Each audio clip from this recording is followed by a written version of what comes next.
আমার অঞ্চলের মাদকের ভয়াবহতায় আমাদের সন্তানগুলো দিনের পর দিন নষ্ট হয়ে যাচ্ছে। মাননীয় স্পিকার, আমার অঞ্চলটা এমন একটি অঞ্চল যে অঞ্চলে বাংলাদেশের মানুষ। মাননীয় সদস্য, আপনার সময় 4 মিনিট। বাংলাদেশে ভাত খায় আর কুলি ফেলে ইন্ডিয়ায়, এরকম একটা বর্ডার অঞ্চলের বাড়ি আমার।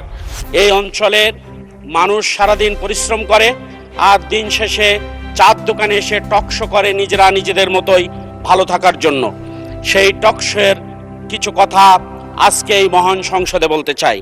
মাননীয় স্পিকার, বর্তমান প্রধানমন্ত্রীর সহজ সাবলীলভাবে চলাফেরা যে উদ্যোগ তিনি গ্রহণ করেছেন, সেই উদ্যোগগুলো অত্যন্ত চমৎকারভাবে সাধারণ মানুষ গ্রহণ করে। কিন্তু সাধারণ মানুষ এই কথা বলার পর আবার তিনারা বলেন এই ভালো একজন প্রধানমন্ত্রীর পরেও বাংলাদেশের শিক্ষা প্রতিষ্ঠানগুলো এখনো অস্ত্রের ঝনঝনেনি কি কারণে হচ্ছে, কি কারণে অস্ত্র হাতে, দা হাতে, কুড়োল হাতে মানুষ শিক্ষা প্রতিষ্ঠানগুলোই ঢুকছে, মানুষকে নির্মমভাবে হত্যা করার চেষ্টা করছে। মাননীয় স্পিকার, আমার অঞ্চলে শুধুমাত্র গরু কেনাকে কেন্দ্র করে আপন সহোদর ভাইকে দিনের বেলায় পিটিয়ে হত্যা করেছিল, তার বিচার এখনো হয়নি। এই রোজার মাসে ইফতারি করার পর আপন সহোদর হাসাদা বাজারে 2 ভাইকে হত্যা করেছে, তার বিচার এখনো হয়নি।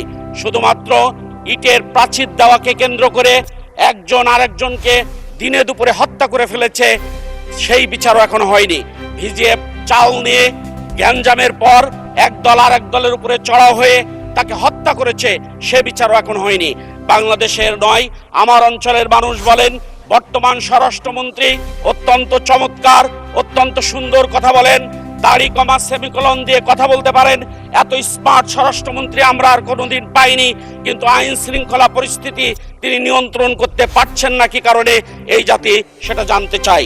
সম্মানিত মাননীয় স্পিকার, আমার অঞ্চলের মাদকের ভয়াবহতায় আমাদের সন্তানগুলো দিনের পর দিন নষ্ট হয়ে যাচ্ছে। তাদের বুকের হাড় বেরোনো এবং তাদের চাপা ভাঙা দেখলে মনে হয় তাদের মাজা থেকে প্যান্টটাও পড়ে যায়, এরকম একটা পরিস্থিতি হয়েছে।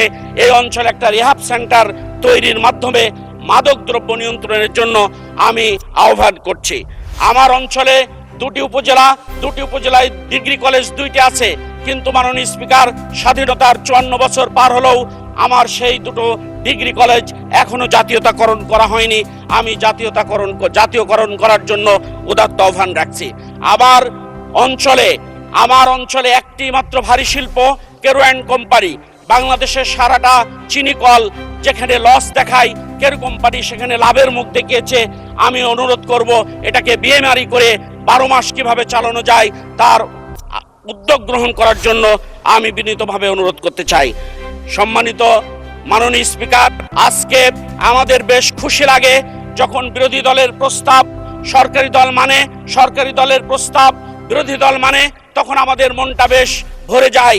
আমরা আজকে সরকারি দলকে অনুরোধ করতে চাই, দুর্নীতির বিরুদ্ধে আসুন আমরা একমত হই, চাঁদাবাজের বিরুদ্ধে আসুন আমরা একমত হই, সন্ত্রাসের বিরুদ্ধে আসুন আমরা একমত হই, শিক্ষা প্রতিষ্ঠানের অরাজকতার বিরুদ্ধে আসুন আমরা একমত হই। এই জাতিকে নতুন একটি স্বপ্ন দেখাই, জাতিকে নতুন দিনের সূর্য উদয়ের জন্য। আচ্ছা, 1 মিনিটে মাননীয় স্পিকার, আজকে আমার যে অঞ্চল, সেই অঞ্চলে হসপিটাল নেই, ডায়াবেটিক্স হসপিটাল নেই, কৃষি বিশ্ববিদ্যালয় নেই, শিক্ষা প্রতিষ্ঠান নেই। এই নেই এর মধ্যে থেকে আমি আপনাদের কাছে এসেছি। আমার অঞ্চলের মানুষ যারা মাটির ব্যাংকে গচ্ছিত টাকা দিয়ে আমার নির্বাচন করতে এসেছিল, তাদের কাছে বক্তব্য, আমরা আপনার কাছে হাড়ি ভাড়ি, আমরা গাড়ি বাড়ি কিচ্ছু চাই না, শুধুমাত্র শান্তি পেতে চাই। মাননীয় স্পিকার, এই শান্তি আনয়নের জন্য আপনি আমার অঞ্চলের দিকে উদাত্ত আহ্বান রাখবেন, দৃষ্টি রাখবেন। মাননীয় স্পিকার, আমরা যে অঞ্চলে বসবাস করি সেই অঞ্চলে মাননীয় প্রধানমন্ত্রী কোনোদিন যায়নি। আপনার মাধ্যমে আজকে আমি আমার চুয়াডাঙ্গা 2 নম্বর আসনে মাননীয় প্রধানমন্ত্রীকে দাওয়াত দিয়ে রাখলাম। এই অঞ্চলে তিনি যদি যান তাহলে দেখবেন এই অঞ্চলের মানুষ কতটা কষ্টে আছে। মাননীয় স্পিকার, আবার 2টি দর্শনায় একটি থানা আছে, এই থানাকে উপজেলা করে দিলে আমার অঞ্চলের মানুষ। ধন্যবাদ।